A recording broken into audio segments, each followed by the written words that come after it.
अभी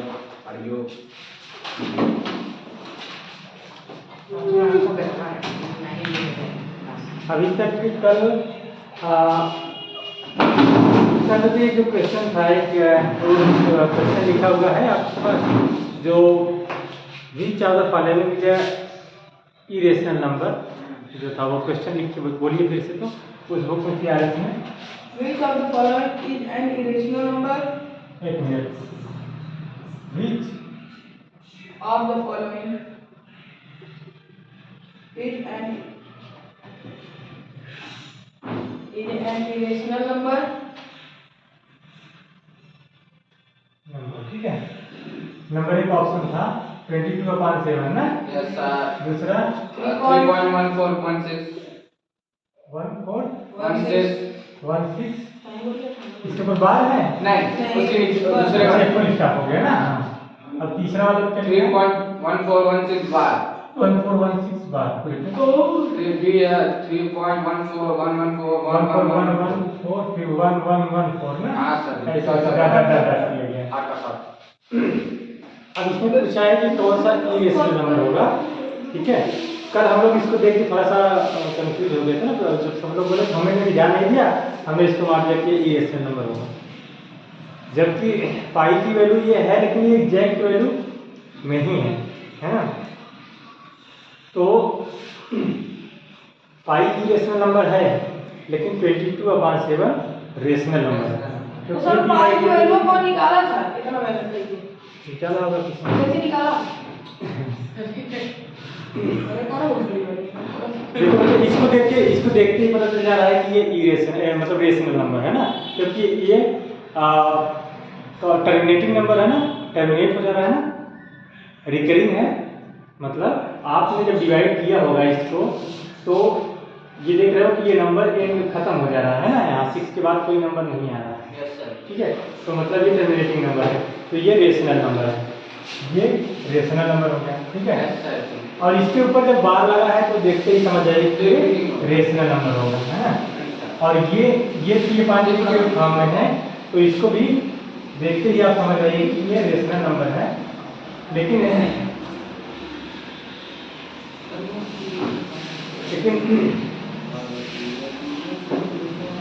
इसमें देखो बच्चे, जरूरी नहीं है कि सिर्फ मतलब 3/5 के फॉर्म में है तो वो रेशनल ही होगा। जब आप डिवाइड करोगे तो पता लगा वो टर्मिनेट नहीं हो रहा है ना।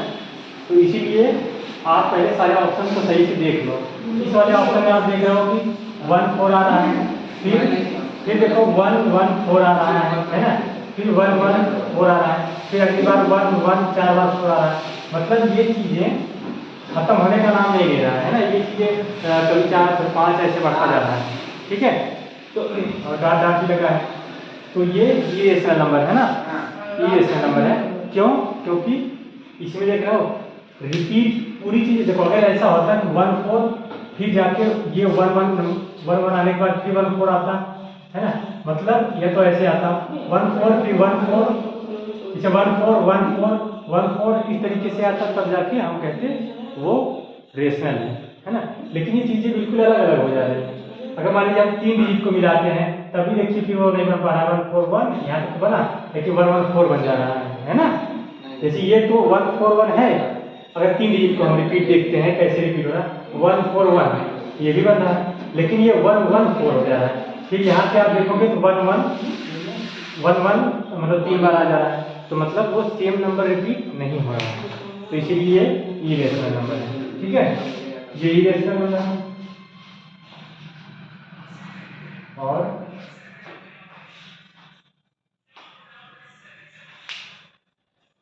या पूछा क्या था क्योंकि जब फॉलोइंग की रेशनल नंबर, हाँ तो यही रेशनल नंबर है ना उसमें से सारे ऑप्शंस में। और आज हम पढ़ेंगे, अभी तक जो पढ़े हैं हम इसके पहले एक बार रिपीट कर लेते हैं। ठीक है,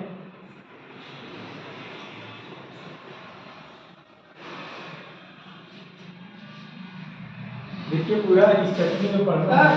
हाँ आई एनसीईआरटी ऐसे सही है बता पाएंगे? हाँ कराऊंगा एनसीईआरटी की एक्सरसाइज, है ना। मैं कंसेप्ट बता दूंगा, उसके बाद एनसीईआरटी की सारी क्वेश्चन आप खुद ही कर लोगे, है ना। बताऊंगा मैं खुद ही, मतलब जैसे एनसीईआरटी का जो है जो यहाँ लिखा है शेड्यूल है सब बता रहा हूँ मैं, एक भी छोड़ नहीं रहा हूँ ना। एनसीईआरटी बिल्कुल नहीं छोड़ूंगा, ठीक है। रियल नंबर में हमने अभी तक बच्चे हमने नंबर सिस्टम में रियल नंबर के टाइप समझा है ना, क्या क्या चीज़ें होती हैं। इंटीजर और फिर इधर डेसिमल, हमने सबके टाइप्स पढ़ लिया था इधर, है ना।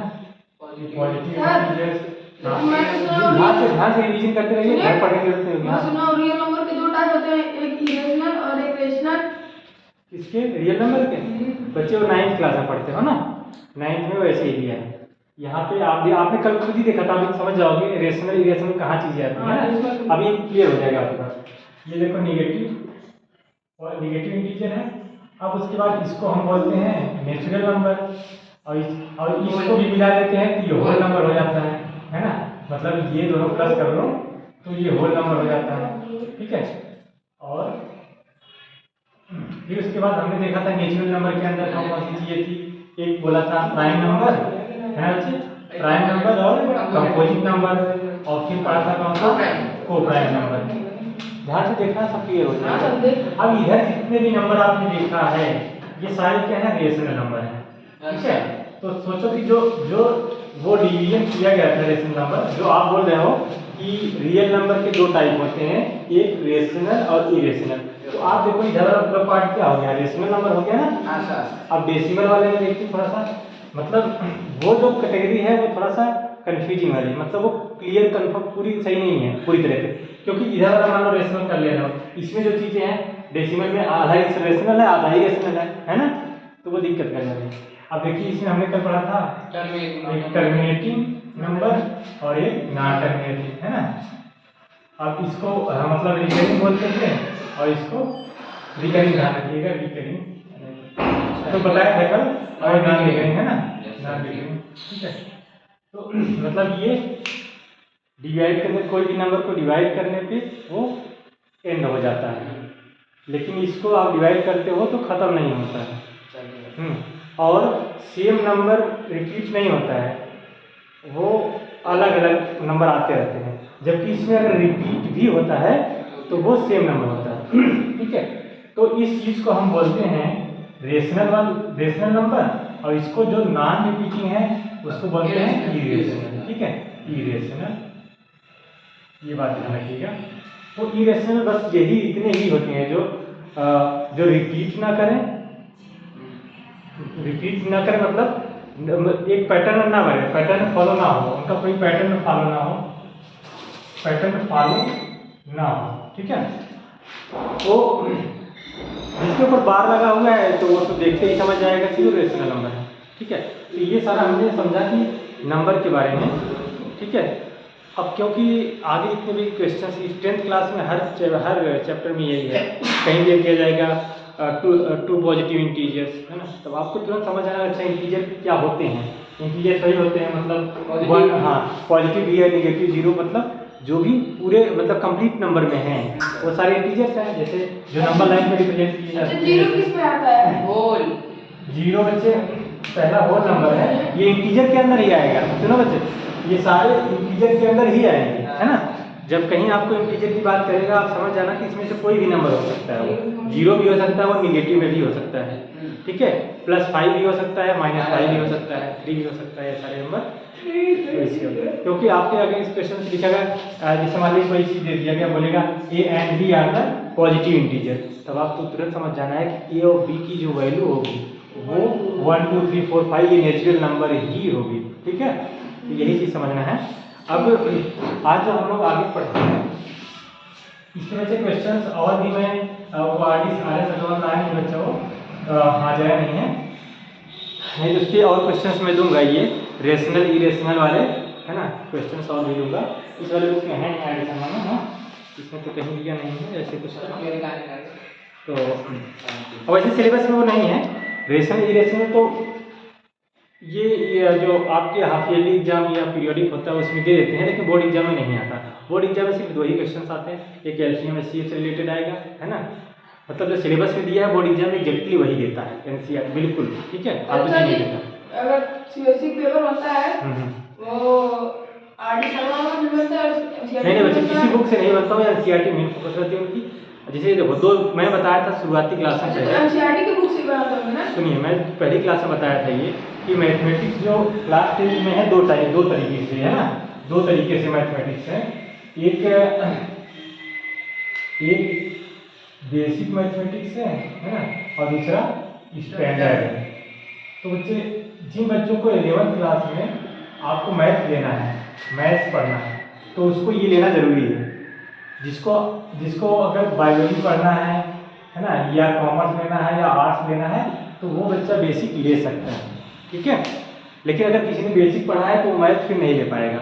अगर लेना चाहता है फिर उसको फिर से एग्जाम देना पड़ेगा। एक जैसे जो अभी एग्जाम खत्म हुआ बोर्ड का ना, तो वो लेना चाहेगा तो रिजल्ट आने के बाद फिर से उसको एक एग्जाम देना पड़ेगा, स्टैंडर्ड वाला पेपर, तब जाके फिर वो ले सकता है। अगर मान लो उसका दिमाग बाद में घूमता है ना, होश बाद में आती है कि नहीं मुझे मैथमेटिक्स लेना है, इंजीनियर बनना है, तो वो चीज़ है। तो पहले से डिसाइड कर लीजिए। अब बता दूं अंतर क्या है इन दोनों में। अगर आप बेसिक लेते हो उसमें से 100% क्वेश्चन एनसीईआरटी से मिल जाएंगे, मतलब आप 80 में 80 ला सकते हो, इसकी गारंटी है ना, इसकी 100% गारंटी है कि आप 80 में 80 ला सकते हो बेसिक में। लेकिन स्टैंडर्ड में ये मतलब लगभग 80 में 75 तक पहुँचना आसान, मतलब मेहनत पे हो जाएगा, लेकिन 75 के ऊपर ये गारंटी नहीं दी जा सकती है ना। क्योंकि इस बार ये 2 क्वेश्चन ऐसे 3 क्वेश्चन ऐसे थे जिनको मतलब वो बच्चे कर पाते हैं जिनका 8th क्लास में या मतलब पीछे की चीज़ें बेस सही रहा होगा, नहीं तो नहीं समझ पाएंगे ना बच्चे। सीधे बैठ जाओ। तो आप लोग खुद डिसाइड कर लेना पहले कि क्या हमें बनना है, क्या बनना है, टारगेटेड रूप से सबका स्टैंडर्ड लेना है। तो ठीक है, स्टैंडर्ड लेना है तो मतलब पूरी मेहनत करना होगा। जैसे मैं जो बच्चे सुनो, जैसे मैं शुरुआत में मतलब जहाँ पे भी जरूरत होगी मैं लिखवा दूंगा बच्चे ये बेसिक वाले इतने ही पढ़ें, उनके लिए बहुत है। बस नोट्स बेसिक वाले सिर्फ खाली नोट्स ही पढ़ते रहे ना बाबा, 80 ला देंगे पूरा। स्टैंडर्ड वाले 75 प्लस चले जाएंगे, है ना। और उनकी मेहनत के ऊपर डिपेंड है वो कैसा क्वेश्चन को समझ पाते हैं। लेकिन जो शुरू से क्लासेस में है वो भी क्या मैं ही पढ़ाऊँगा, तुम कोई टेंशन ना लो। सब चीज़ें तुम्हारा जैसे जब तुम लोग एग्जाम दोगे अभी जो अप्रैल में होगा तुम्हारा, उसमें खुद तुम्हें पता चलेगा कि जो मैं पढ़ाया उससे कितनी चीज़ें आई, है ना, कैसा रहा। ठीक है बच्चे। सर मतलब क्या पढ़ाएंगे? देखो बच्चे 4 दिन मैं मैथ पढ़ाऊँगा और 2 दिन साइंस पढ़ाऊँगा, ठीक है। हाँ अभी जैसे फ्राइडे सैटरडे को मैं बायोलॉजी के पहला चैप्टर लाइफ प्रोसेस शुरू करूँगा, ठीक है। हाँ 2 चैप्टर, तो एक सिस्टमेटिक वे में चलेगा, टाइम पे आपका सिलेबस कंप्लीट हो जाएगा। जैसे आपका जो ये पहला जो वो होगा पीरियडिक, उसमें एक चैप्टर सभी से आएंगे, एक बायोलॉजी से आएगा, एक केमिस्ट्री से, फिजिक्स से आएगा, और मैथ्स में यही 2 या 3 चैप्टर आएंगे पहले वाले पीरियडिक में, ठीक है। और हाफ ईयरली में आपका अगर हाफ ईयरली में 8वीं चैप्टर तक आएगा मैथ का, ट्रिग्नोमेट्री का जो इंट्रोडक्शन है ना, हाइट एंड डिस्टेंस भी शायद आता है। मतलब ये सब बाहर से बनाएंगे कि स्कूल वाले थोड़ा ये वाला बनाएंगे? हाफ ईयरली में बच्चे हाफ ईयरली में तुम लोग 100% नंबर पाओगे, ठीक है पूरा, इसकी कोई टेंशन नहीं है। बस क्लासें सही से बस रिवाइज करते चलो, यहाँ आते हो जब नहीं हिंदू में भी पूरा बोर्ड एग्जाम में भी पूरा पाओगे, ऐसी बात नहीं। देखो इस बार पेपर में ऐसा था ना कि एक आध तो क्वेश्चन ऐसे थे ना उनको ऑप्शन नहीं दिया था, और करके ऑप्शन, है ना। बेसिक वालों के लिए भी ऐसे ही था, और वाला ऑप्शन नहीं था, जैसे 5 सब में नहीं था। और सिंपल ही रहता है, बस 1-2 क्वेश्चन ऐसे आते हैं, छोटे वाले सब हो जाएंगे लगभग। उसमें भी 80% एनसीईआरटी से ही रहेगा, है ना, केवल 20%। जैसे जो ऑब्जेक्टिव क्वेश्चन थोड़ा टफ आते हैं उसके, स्टैंडर्ड के ऑब्जेक्टिव क्वेश्चन आप लोग मैं आरएस अग्रवाल इसीलिए करवाता हूँ पूरा, क्योंकि अगर आरएस पूरा करे हो, आरडी की ऑब्जेक्टिव है उसको पूरा करे रहोगे तो आपकी गलत नहीं होगी, मतलब माइंड इतना डेवलप हो जाएगा। मतलब वो इस लेवल का पढ़ना है जैसे आप नीट में पढ़ते हो ना, इस टाइप का नीट है आई और जो कंपटीशन एग्जाम में पढ़ते हो उस तरीके से पढ़ना है, ठीक है। तो आज जो हम पढ़ेंगे बच्चे, अगला वाला जो मेन टॉपिक आपका है जो सिलेबस में लिखा हुआ है उसको पढ़ेंगे। चैप्टर नंबर 1 नहीं चैप्टर 1 ही है, तो उसमें जो आपका सिलेबस में लिखा है एक चीज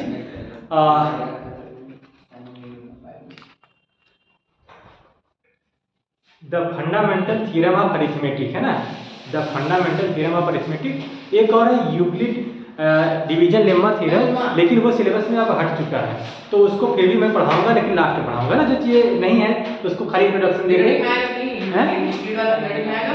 यूक्लिड ऑप्शन बोलो आप लोगों में नहीं आएगा, किसी में नहीं नहीं आएगा, इसके में वो सिलेबस में नहीं, सिलेबस दोनों का सेम है एग्जैक्टली, बस पेपर बनने का थोड़ा सा इजी और वो बस अंतर है। कि अच्छा दूसरे रोज समझो। पीरियड फर्स्ट टर्म कल सुनाएंगे 1 2 3 हाँ दो ही आएगा, दो ठीक है भाई अपने लिखना पड़ा है सर। तो बच्चे मैं लिखवा रहा हूँ जैसे आपको ऐसे साथ साथ ऐसा नहीं है होता है, क्या महीना में पीरियड कट होता है पढ़ी ना। ये सबूते वाले कार्ड है बीच में। अबे हमारे सुन अरे विद्युत था वो ना पीरियडिक 3 पीरियडिक होता है। हां भाई अब तो 4 हो, 4 होगा फ्री बोल भी दो, फ्री बोल भी कम भी असल में सही कहा यार, 3 में निशान आएगा पहले वाला। कुछ ये बच्चे सिलेबस से यहीं से स्टार्ट होता है ना, सिलेबस में जो लिखा है ना ये तक काम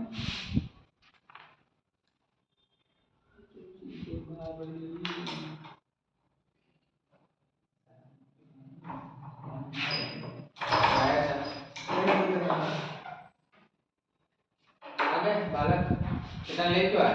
कोई आया नहीं। दस लोग आए सब आएंगे, तो चार कोई नहीं आएगा। 4 में छूट तीन को अरे तुम भी हो उसमें यार, इसलिए मेरे पहले एक बार नहीं बार पहले तुम भी बैठे हो तुम।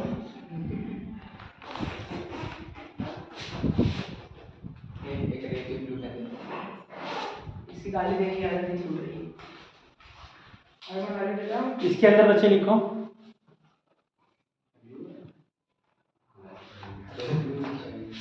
लिखवाइए। Every composite number. अब देखो यहाँ कंपोजिट नंबर की बात आई है, अगर नहीं तो बताता every composite number can B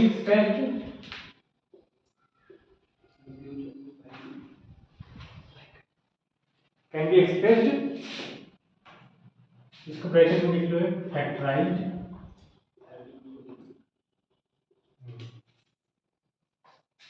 as a product of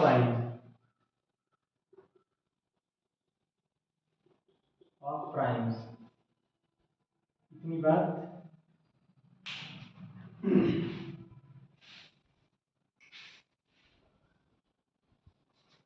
and this factorisation is unique.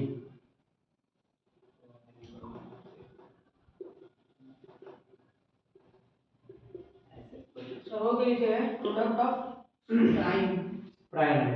Prime से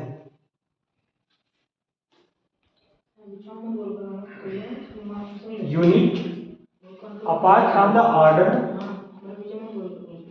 apart from the order in which the prime factors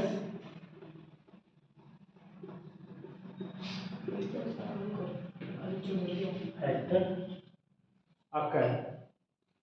अब देखो बच्चे ये कहीं लिखने के लिए तो नहीं आएगा कि एग्जाम में कि हाँ ये अब फंडामेंटल थ्योरम और मैथमेटिक्स क्या होता है, लेकिन इसका एप्लीकेशंस है, ये यूज होगा आपकी क्लास में, ठीक है।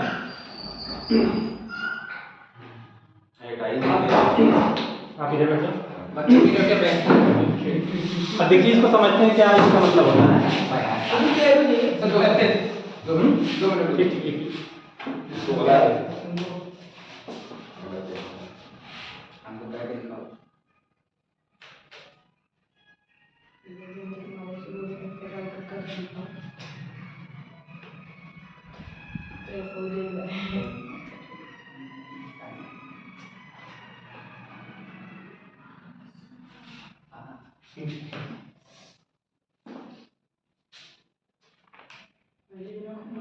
यूट्यूबर काम ले रहा था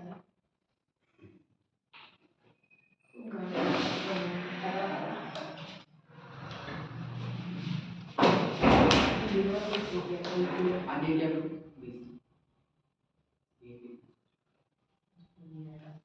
ओके अभी हम जो फंडामेंटल अच्छा और लेगा लेकिन अच्छा सबसे पहले चैलेंज जब मैं देखने लगा तो पता है बच्चे सही से साफ साफ ब्लैक पेन ब्लू पेन का यूज करते हुए साफ साफ लिखो, है ना। तो सारा में प्लान ही नहीं करता वो तो ना आवे स्टैंडर्ड वाला सर्विस लोगे ना हम कुछ ना चलो इसको समझते हैं बच्चे कैसे। एवरी कंपोजिट नंबर की पॉइंट क्या है, every composite number. Composite number का मतलब क्या होता है बच्चे? जिसके कम से कम 3 फैक्टर हो ना। Yes sir. Can be expressed, expressed मतलब उसको लिखा जा सकता है फैक्टराइज्ड, है ना। इसका फैक्टराइज किया जा सकता है as a product of primes. इसको फैक्टराइज कैसे किया जा सकता है? इसके जो प्राइम्स हैं, प्राइम नंबर्स हैं, है ना, उनके प्रोडक्ट के फॉर्म में। अब मैं एग्जांपल बताऊंगा। And this factorisation is unique. जो फैक्टराइजेशन आएगा वो यूनिक होगा, मतलब उसके अलावा और कोई तरीके से नहीं आप एक्सप्रेस कर पाओगे। Yes sir. Apart from the order in which the prime factor occur. उसमें ऑर्डर क्या होना चाहिए? जो स्मॉलेस्ट नंबर है उनको आगे रखना है, स्मॉलेस्ट प्राइम है जो उसको आगे रखना है, और बाकी जो बड़े हैं उनको पीछे रखना है। मैं सिंपल तरीके से एग्जांपल देता हूँ। जैसे आपको एक मान लीजिए, लेट, पहले आप हम जनरल फॉर्मूला लिख देते हैं। Let x be a composite number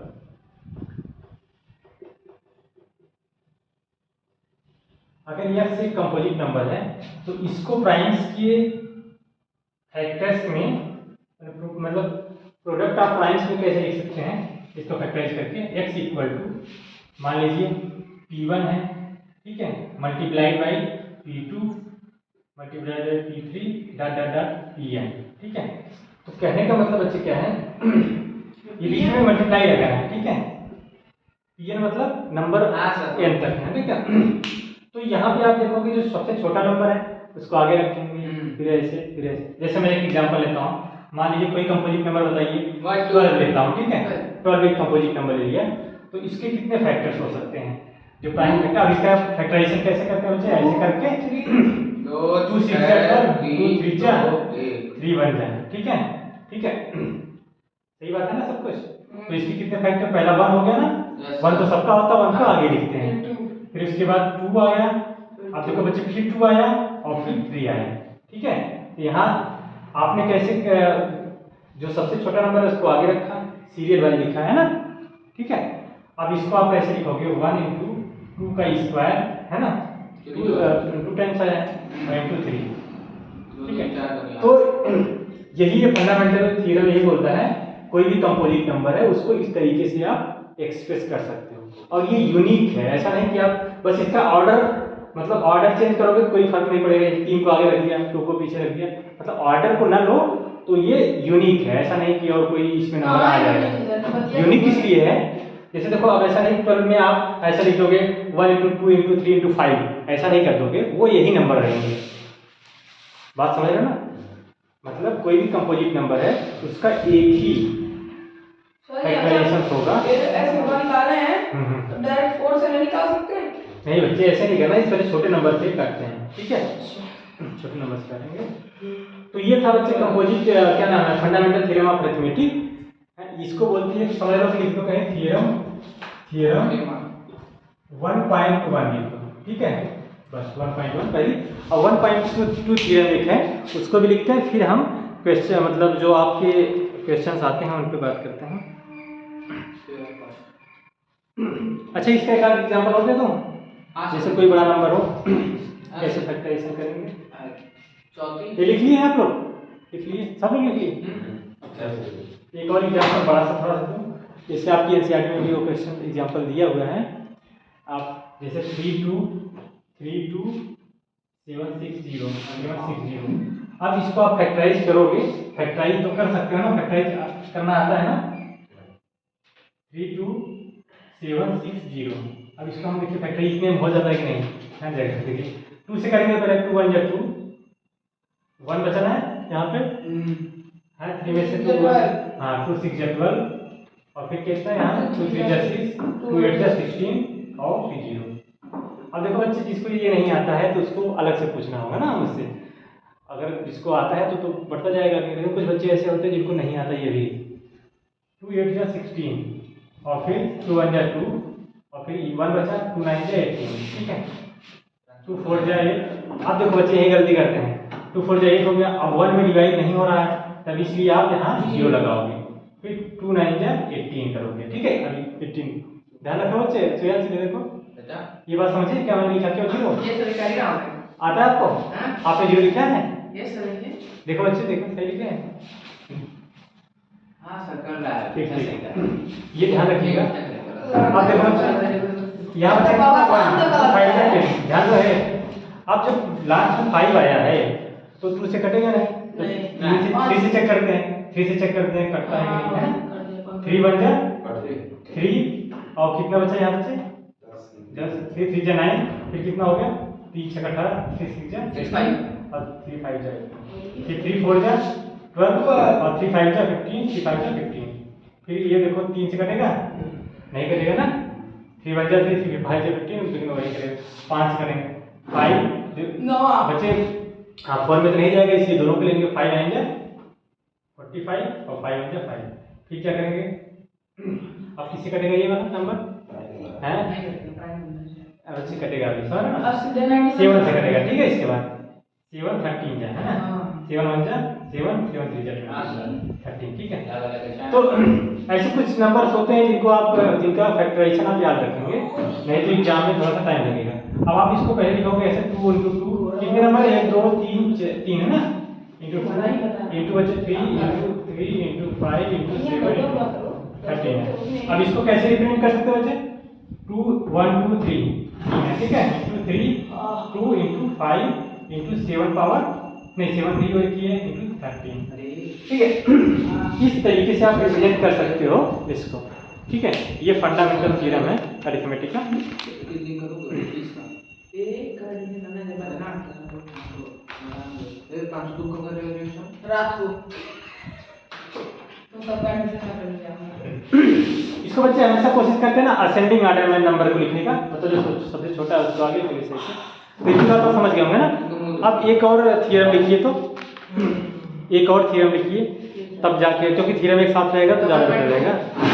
हाँ इसी में थ्योरम 2 भी है, फंडामेंटल थ्योरम का ही मार दूंगा बस पे कसम से इसका मूल क्योंकि वो आगे आगे है, उसकी जरूरत नहीं है, अभी आगे लिखाऊंगा, ठीक है। अब मैं चलता हूँ थोड़ा सा क्वेश्चन पे, तो बोला थ्योरम लिखो नहीं वो आगे लिखाऊंगा, ठीक है। इतनी बात लिखिए ना, आगे अब इससे क्वेश्चंस हो जाएंगे काफ़ी जो आपके LCM SCF वाले हैं।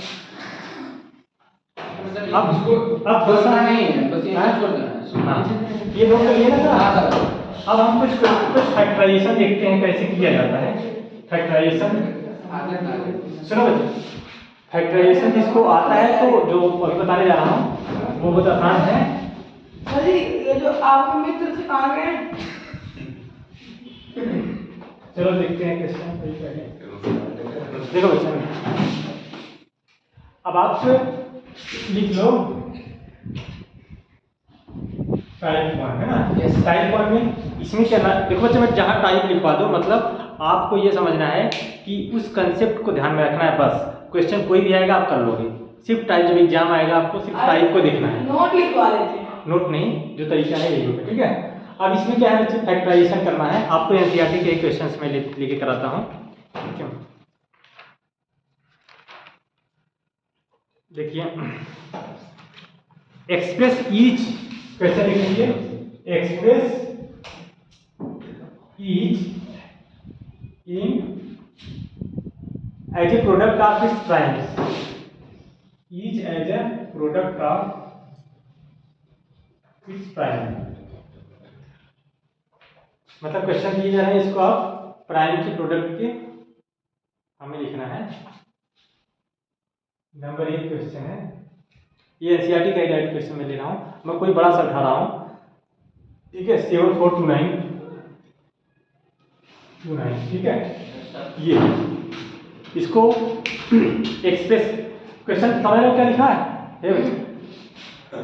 Express each as a question product of product निकालना है। मैंने पिछली बार ऐसे देखा बहुत से बच्चे क्या है, जब क्वेश्चन लिखाता हूँ या क्वेश्चन मैं बताता हूँ, ट्यूशन भी पढ़ाओ किसी बच्चे को तो उसको भी जब क्वेश्चन टीचर पढ़ता है ना तो वो लोग तब तक बात करेंगे, हाँ टीचर तो क्वेश्चन पढ़ रहा है ना, तो उसके बाद जब सोल्यूशन करेगा तब तो बच्चों को सोल्यूशन याद है लेकिन क्वेश्चन बताओ, अगर ये नहीं पता हमें कहाँ जाना है तो तुम्हें जाएंगे कैसे, ये तो पता है उससे थोड़ी चले जाओगे, है ना। अगर यहाँ का लोकेशन अगर ना पता होता, अरे तो कौन पूछ लूंगा। अब इसे बता दिया हम तुम चले आओ कोचिंग, ये चल दिया बस, अब जाएगा कहाँ पे जाएगा। अरे पूछा नहीं, आप पूछा तो मैंने पूछा संगा तो वहाँ पे तो लेकिन एग्जाम में तो नहीं पूछ पाओगे ना टीचर से कि अच्छा ये बताओ ये पूछा क्या है, कहना क्या चाह चलो रहा है। भारत देश में किसी वही से बताएगा। कोई प्रॉब्लम नहीं। पहले क्वेश्चन को ध्यान से पढ़ो, क्या पूछा है, प्रोडक्ट ऑफ इट्स प्राइम, इसको एक्सप्रेस करना है। तो मतलब इसका फैक्टराइज, इसका मतलब बस कुछ नहीं है, फैक्टराइजेशन है बस। अच्छा ठीक है, इसका क्या है, प्रोडक्ट ऑफ इट्स प्राइम मतलब इसको फैक्टराइज कर लीजिए भाई। ठीक है, हाँ, कर लिया। तो कैसे करेंगे बच्चे, 7429, तो जिसके लास्ट में 9 आ गया, तो 3 से जाएगा। अगर लास्ट में इवन ऑड नंबर है तो 2 से तो नहीं डिवाइड होगा, नहीं। तो हम पहला नंबर 3 से देखते हैं ना, 3 से देखिए कटता है कि नहीं, 3 2 6, 3 2 6 हो गया ना, कितना बचा, 3 4 12 हो गया ना, 3 साइड, और फिर उसके बाद कितना बचा, बचे यहाँ 2 बचा, 3 7 21, फिर 19 नहीं कटेगा ना, ये नहीं कटेगा। ठीक है, बात नहीं करें। अच्छा एक चीज आप लोग ये डिविजिबिलिटी रूल जानते हैं, डिविजिबिलिटी रूल, कोई नंबर किससे कट सकता है, 3 से कैसे कटेगा, नहीं सर, जानते हैं, 11 से कैसे थोड़ा कटता है ना। इसको अगर ध्यान में रख लेंगे, एक बार पढ़ लीजिएगा, आज के होमवर्क में दे रहा हूँ यही, डिविजिबिलिटी रूल एक बार चेक करिएगा, कौन कौन से 3 से कौन से होता है, 4 से, तो उसको आप स्पीड में कर लोगे, है ना। नहीं कर पाऊंगा। अब देखो, अब इसके बाद देखो 3 के बाद कौन सा नंबर आएगा, प्राइम नंबर, तो 5 लेकिन 5 से वही नंबर कटता है जिसके लास्ट में 0 या 7 से देखते हैं, 7 से कटेगा, नहीं कटेगा, 7 से भी नहीं कटेगा, है ना। देखो 7 मतलब 7 हो गया, और 0 बढ़ाओगे 7 4 7 6 जा 42 ना, और फिर 9 हो गया। अब उसके बाद क्या करेंगे, हैं 9 11 से करेंगे एक बार, है ना, 7 पर 11 से नहीं होगा, देख लेते हैं, ट्राई करते हैं। 11 कितना आएगा बच्चे, 11 6 जा 66 ना। अब 74 में से माइनस करिए, कितना आएगा, यहाँ पे कितना आया, ये कट गया। अब फिर कितना आया यहाँ पे 2, अब कितनी टाइम ले जाए, 11 7 जा 77, अब 12 में 7 गया 5, और फिर बचा कितना 90, ये भी नहीं कट जा रहा है ना। अब फिर क्या करोगे बच्चे, अब 13 से देख लो, 13 से देखो, देखो 13 से देखो, 13 से हो सकता हूँ, 13 से कटेगा ये, मेहमान घर से चलो लोग। बताओ, 5 टाइम्स ले जाओगे, है ना, 13 5 जा 65 है। अब देखो 74 में से 65 माइनस करो, 35 जोड़ते हैं 9, और फिर कितना बचा बच्चे यहाँ पे 2 आ गया ना। अब इसके कितनी टाइम्स ले जाए, 7 हाँ 7 91 आया, नहीं कटेगा। 7 बच गया 90, सही प्राइम अरे भाई नहीं, ऐसे नहीं, बहुत बड़ा हम लोग करते हैं कैसे। 17 अब किसे 17 से ले जाए ना, बस ये बस आगे का पहुंच 17, इससे पहले तो कोई नंबर नहीं है, ना। 17 से देखते हैं, बताइए टेबल पढ़िए 17 का, 17 ये क्या हुआ 17 4 जा 68 ना, 14 में से 8 के कितना होगा बच्चे, 6 आएगा, और फिर कितना उतारेंगे हम ना। अब कितनी टाइम पढ़िए टेबल,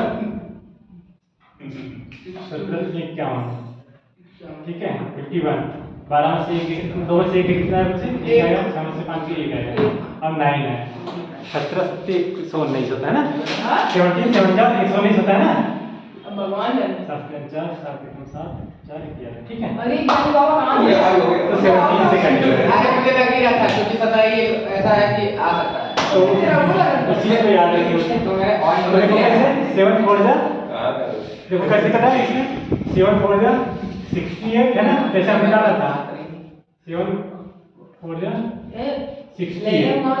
ध्यान दो बच्चे, ध्यान दो कैसे करते हैं, 14 में से 1 गया 6 ना, और फिर 2 होता है, ठीक है ना। फिर कितनी बार लिया गया, 51 हाँ 51, फिर 12 में से 1 गए, ये 2 में से 1 गए, 7 से 5 गए, 7 फिर 9 आया, 17 7 जा, ठीक है बच्चे। अब फिर कितनी जाएंगे उसको पढ़ेंगे, फिर 17 से ले जाइए ना, 17 से कट गया है तो नीचे से हो नहीं सकता, ऊपर ही जाएगा, तो 17 का कितना टेबल पढ़ेंगे, 17 2 जा है ना, 34 34 43 माइनस 34। देखो जो गधे हैं बच्चे कुछ हैं जैसे भी बोल आ नहीं रहे हैं, लेकिन उनको यही सब जानने की जरूरत थी, उन्हीं के लिए ये सब क्लास है। जैसे संगम करे नहीं संगम की बात तो हाँ सच बताऊं वो भी ध्यान देगा नहीं तो स्थिति आ जाएगा। हाँ, सही बात। अब इसमें तो पता नहीं कैसे लेकिन 30 में से पढ़ गए नहीं, अरे आपका कुछ जब तक नहीं पढ़ा रहा था तब तक क्या करते थे डेली फोन करके कि आपसे पढ़ाएंगे, यार 10th में चले गया हूँ है ना, जल्दी से पढ़ाइए।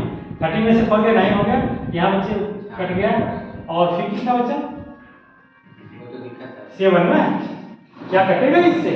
नहीं कट रहा है ना, नहीं कट रहा है, ठीक है ठीक है नहीं कटेगा। तब बच्चे क्या करेंगे 18 चलेगा। हाँ 19 से ले जाएंगे, फिर देखते हैं 19 से क्या होता है। 19 तो 38 और 5 बचा ना 5 नहीं 19, करेगा क्यों नहीं 3 से कट जाएगा ना, अरे वाह। हाँ ठीक है। अब ये 23 की बेसिस से नहीं करता बच्चे, 23 बन जाए ना, तो इसकी जो फैक्टराइजेशन में आए नंबर कौन से 17 है 23, ये इसलिए मैंने इसको उठाया क्योंकि बाकी सब आप लोग कर ही लोगे। सर जी इसके लिए तो मुझको टेबल आना चाहिए, तो हाँ। मुझको टेबल आता नहीं तो देखो बच्चे इसके फैक्टराइजेशन सर जी 1 का आना है। हाँ 1 को लिख दिया बच्चे, हाँ ये सबसे इम्पोर्टेंट 1 ठीक है हाँ ठीक गुड बहुत। आप देख लो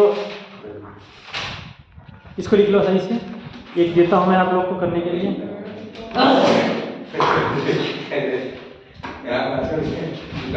हमने कहा नींबू खावे कॉपी है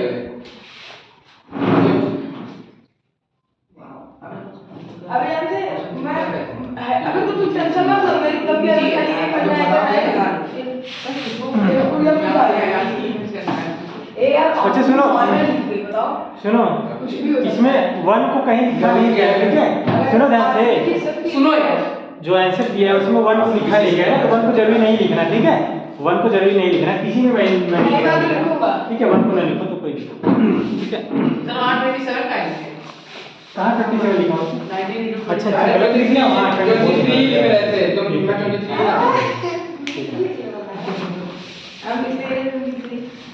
एक क्वेश्चन और देता हूँ आप लोग को, 3825 करिए बी वाला 3825, इसको आप फैक्टराइज करके बताइए।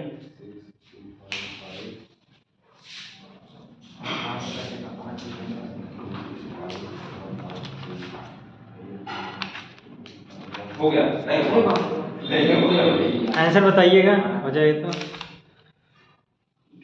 हो गया हो गया रुक जा यार करने दीजिए सबको, सर बहुत बड़ा मैं देख लेता हूँ। 5 बस रुको यार रुको रुक जा भैया मैं देख लेता हूँ थोड़ा ऊपर नीचे हो गया वाला लेकिन सही है। नहीं आप सही से लिखो ना, जैसे लिखना है अरे सही है देखिए सही है। उससे मैं नहीं मानूंगा जब तक पूरी बात करना है चलो क्या? है ना, ऐसे आंसर सही लिखिए जैसे होता है, जैसे लिखा जाता है। और पावर में भी लिखना है बच्चे, पावर में भी लिखना है ना, पावर में लिखना है जैसे कोई नंबर 2 बार आया है तो उसको पावर 2 लिखोगे, 3 बार आया है पावर 3 लिखोगे।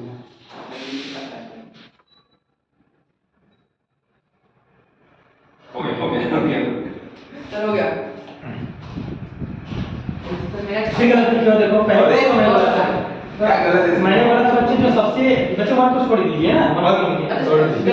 ये बात सही है कि 3 जैसे जो मैंने बोला था वन लास्ट में नहीं बोला असेंडिंग का नहीं, तुम असेंडिंग है वन लास्ट में 1 को नहीं लिखना है, उसको लिखना है काट देना सही है असेंडिंग ऑर्डर में देखो सही है ना, 3 है 5 है 17 आपने सब कुछ उसका असेंडिंग नहीं है असेंडिंग अरे मत तो काट देना ऐसे नहीं छोटा बच्चा वाला देखिए यार बच्चे तुम्हारा गलत है ये, बहुत सही। वही बात है कि उसमें 17 कहां जाएगा। आप कह रहे हो मुझे ऐसा नहीं आए मैं ऐसा असेंडिंग नहीं है सही तो है एग्जैक्टली नहीं है चार क्वेश्चन का करने बहुत होशियार बन गए हैं देखो देखो जी आप क्या सुनो आंसर जो आया है, सुनो ध्यान दो, आंसर मैच कर लो। 3 पावर 2 5 पावर 2 into 17 है, 3 पावर 2 5 पावर 2 into 17 है। अरे मेरा समझ में आया नहीं, मेरा तो 5 इसका आएगा 3 into 3 into 5 into 5 into 17 आएगा जब आप फैक्टराइजेशन करोगे, तो इसको लिखोगे 3 into 2 पावर 2 5 पावर 2 into 17। बताओ सब है ठीक है मल्टीप्लाई करती है 303 3 to the 6 पर ये देखो गलत क्या सही दिया सही है सर चूतिया इतना बड़ा नहीं है तुम तो चुप बच्चे अब जो 3 6 एप्रैल होता है अरे हाँ तीन ये आने चूतिया वाला अब मैं एक चीज़ बताने जा रहा हूँ जो आपके एग्जाम में सबसे मोस्ट इम्पोर्टेंट है ना ये। अच्छा ये तो टाइम फैक्टराइजेशन तो कर लेंगे ना आप लोग, तरीका समझ गए ना? ठीक है, जिसको नहीं आता है तो मेरा नंबर रहेगा ना, है ना? कभी भी ये नंबर है ना,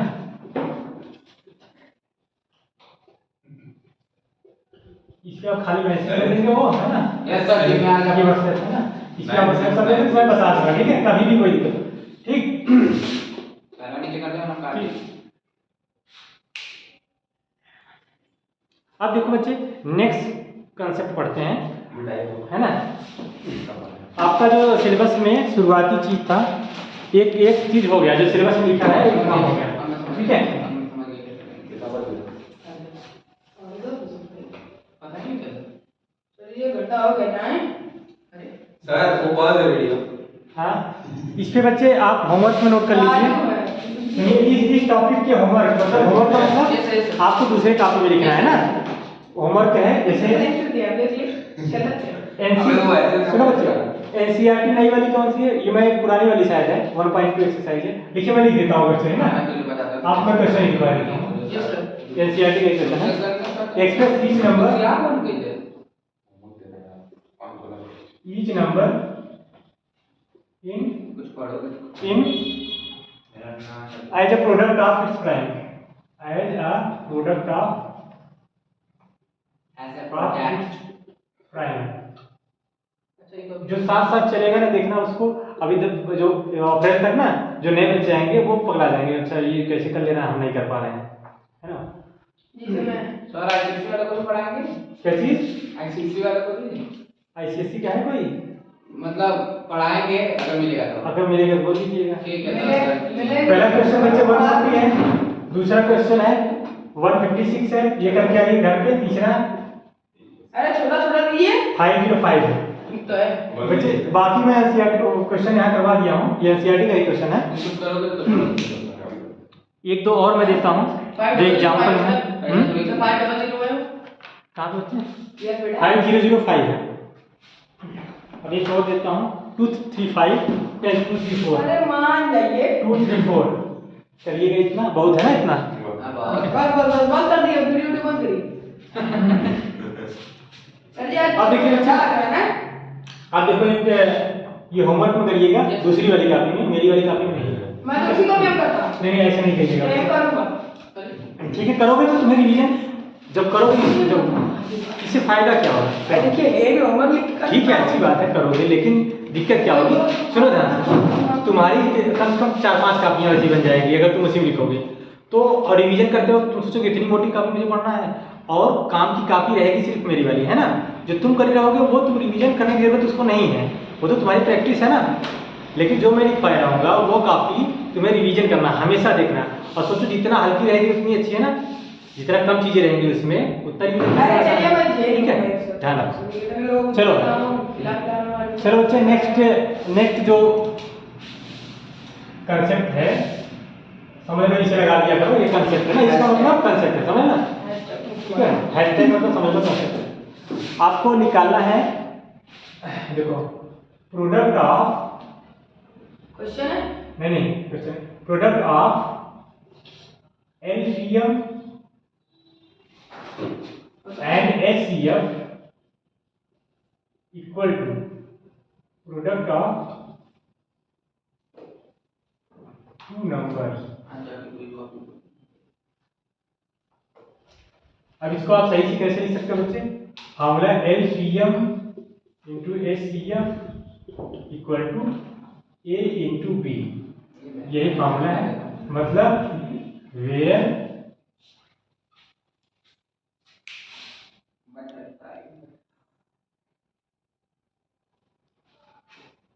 A and B are two positive integers. देखो यही बात मैं बोला था, है ना? शुरुआत में ही बोला था, हर बार पॉजिटिव इंटीजर की बात आएगी तो समझ जाना कि यहाँ जो नंबर हैं ये दोनों पॉजिटिव इंटीजर्स हैं, मतलब नेचुरल नंबर की Negative बात नहीं आना कर रहे हैं। चाहिए? नहीं। ठीक। वैसे यहाँ पे सही से लिख देते हैं, थोड़ा सा तुमने लिखी है ना, हाँ। जगह थोड़ा छोटी होगी, इसको हाँ। थोड़ा और अच्छे से लिख देते क्या हैं। लिखें? मतलब LCM of A, B into SCF of A, B, ठीक है। ये तरीके से लिखोगे सही, ठीक है। Oh my God. ठीक है। अब देखिए ये फार्मूला यूज होगा, ये वाला मतलब आपका ये क्या नाम है, पहला जो क्वेश्चन रहेगा इसी पे बेस्ड रहेगा, है ना। पहला क्वेश्चन मतलब ये बहुत ज्यादा इंपॉर्टेंट है एनसीईआरटी, मतलब बोर्ड एग्जाम में, है बोर्ड एग्जाम में इसी से क्या आता है। पहले रुकिया करवाइए, कहाँ बोल कर रहे हैं? सुनो, सब चीजें करा रहा हूँ, तुम खाली लिखते चलो। अब देखो इससे पहले ये तो हमने फार्मूला लिख दिया, अब हम पहले ये बताएंगे बच्चे एलसीएम कैसे निकालते हैं, एचसीएफ कैसे निकालते हैं, फैक्टराइजेशन मेथड से, प्राइम फैक्टराइजेशन मेथड से कैसे एलसीएम कैसे एचसीएफ निकाला जाता है, ठीक है। यूक्लिड डिवीजन लेम्मा से बाद में बताऊंगा क्योंकि उसकी सिलेबस में नहीं है, ठीक है। तो हम एक क्वेश्चन लेते हैं, ये तो पहले इसी चीज पे पहले लोगों को कोई और चीज क्या नाम है, पहले फैक्टराइजेशन करके एलसीएम एचसीएफ अलग अलग करता हूँ, ये तो दोनों चीजें इसी में आ सकती हैं। चलो एक क्वेश्चन लिखो, एक क्वेश्चन लिखो, सब आ जाएगा इसमें, ठीक है। एलसीएम एचसीएफ भी आ जाएगा। क्वेश्चन लिखो, इसमें लिख सकते हो टाइप 1 है ना, टाइप 2 हो गया ना बच्चे, ये टाइप 2 में है ना, जो एक तो हो चुका है क्वेश्चन। दूसरा है लिखो find the HCF of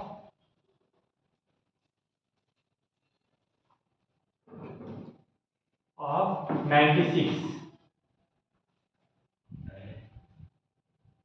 and 404 by the prime factorization method. Factorization method, ठीक है।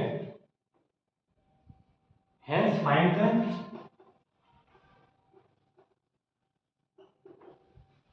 LCM, ठीक है। और आपको hence find their LCM, THEIR, their LCM। मैं इस फार्मूले पे एक बेस्ड की एक क्वेश्चन करा देता हूँ, फिर उसके बाद अभी कई क्वेश्चन LCM SCF का प्रैक्टिस करवा दूंगा, है ना, वो जानना जरूरी है। तो देखिए बच्चे कैसे इसको करेंगे हम, इसी पर बेस्ड है।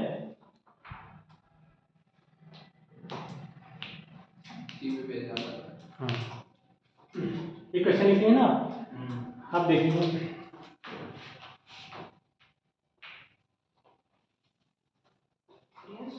आपके यहाँ दिया, देखो क्या लिखा है, फाइंड द एचसीएफ ऑफ 96।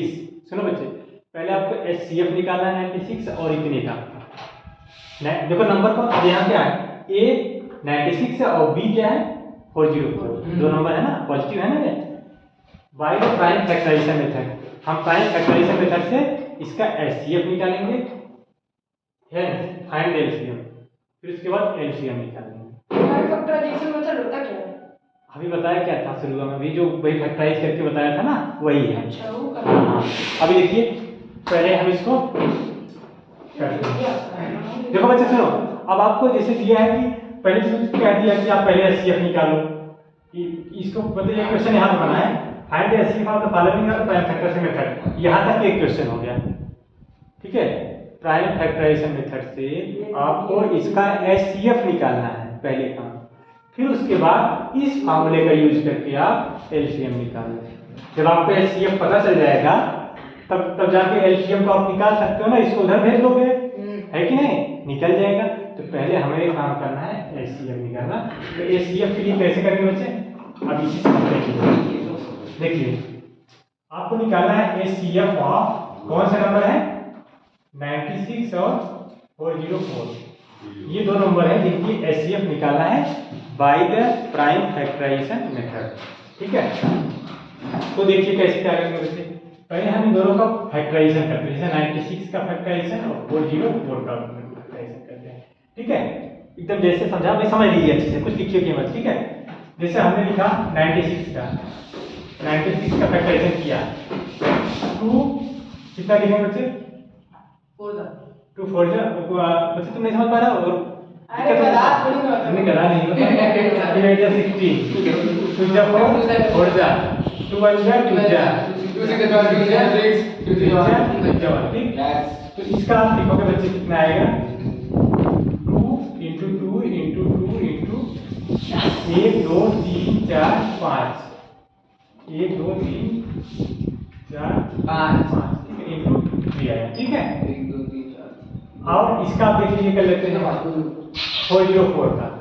ये चीजें सब ये भी लिखना होगा आपको, ठीक है, एग्जाम में भी ये लिखना होगा, मतलब नंबर तो मिल जाएगा लेकिन फिर भी लिखना सही रहता है, ठीक है। 2 1 जा 2 1 जा और 2 5 जा, बच्चे कटेगा उसमें से? फिर से काटेंगे? नहीं कटेगा। 101 किसी से कटता है? हाँ 11 सर। किसी से कटेगा बताओ? 108 का फर्स्ट 3 डिजिट प्राइम नंबर ना, 2 आएगा, एलसीएम 2। इसका कुछ नहीं आता है? नहीं। किसी से कटता है ये? किसी से नहीं कटेगा, नहीं। ठीक है। तो इसका बच्चे कितना हो गया? 2 2 into 101, ठीक है। अब देखो ध्यान से करिए, अब यही है, अब यही समझना है तुम्हें। अब इनका सुनो, अब इनका सीएफ जब निकालोगे वो क्या होता है? कितना आएगा? 2 बार पहले क्या करते हैं? 2 एचसीएफ का मतलब क्या होता है? हाईएस्ट कॉमन फैक्टर, मतलब 2 नंबर में मैक्सिमम कितने फैक्टर हैं जो कॉमन है? 4 है। तो 1 2 देखो इसमें भी और इसमें भी 2 है, तो इनको हमने घेरा बना लिया, ठीक। एक तो दोनों कॉमन है, दूसरा कौन सा? इसमें भी है एक कॉमन, ठीक है। अब बाकी देखो कोई इसमें 101 इसमें नहीं है, अब कोई नंबर कॉमन नहीं है, तो कितना आ गया? 2 2 4 तो एचसीएफ कितना आ गया? 4। एचसीएफ समझ आ गया आपको? Yes sir. तो ऐसे करेंगे, उनका ले इतना उतार ले। इसको उतार लीजिए, फिर एलसीएम भी निकालते हैं और फॉर्मूला का यूज करके, ठीक है। Yes sir.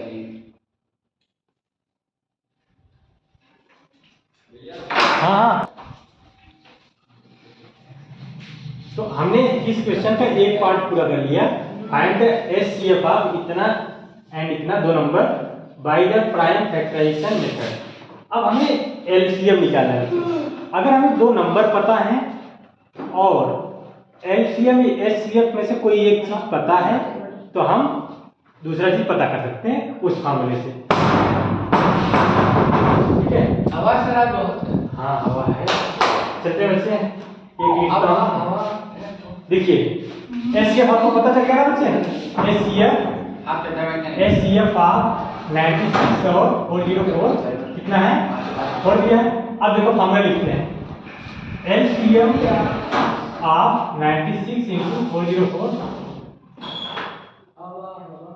into HCF of, ये इसको वैसे लिखने की जरूरत नहीं है, खाली एलसीएम सेव कर दीजिए। LCM into HCF equal to एक क्रॉस।